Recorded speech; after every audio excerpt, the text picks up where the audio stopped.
April May महिन्यात तुम्ही हे सुंदर पिवळ्या फुलांनी बहरलेलं झाड बघितलं असेल. या झाडाला बहावा किंवा अमलतास असं म्हणतात. इंग्रजी त्याला गोल्डन शॉवर ट्री असं का म्हणत असतील हे वेगळं सांगायला नको. या झाडाचं बॉटनिकल नेम कॅशिया फिस्टुला असं आहे. बहाव्याला बंगालीत सोनाली हे सुंदर नाव आहे. याला एप्रिल मे महिन्यात फुलं आल्यानंतर रुळासारख्या दिसणाऱ्या शेंगा येतात. त्या शेंगा पक्व व्हायला साधारण 1 वर्षांचा कालावधी लागतो. शेंगा पक्व झाल्यानंतर त्यांचा रंग डार्क ब्राऊन होतो.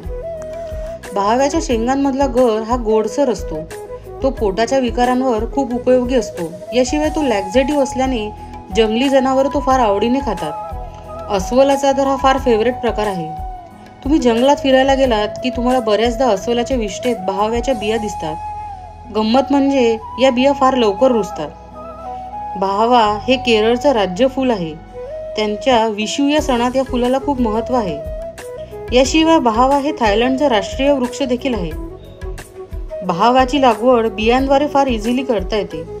बिया रुजायला साधारण 1.5 ते 2 महिन्यांचा वेळ लागतो. बहाव्याच्या शेंगेमध्ये एकामागे एक अशा गोल चकत्यांमध्ये या बिया लागलेल्या असतात. त्या स्वच्छ धुवून तुम्ही त्यांची साठवणही करू शकता. ही मी काढलेली बहाव्याची काही चित्र.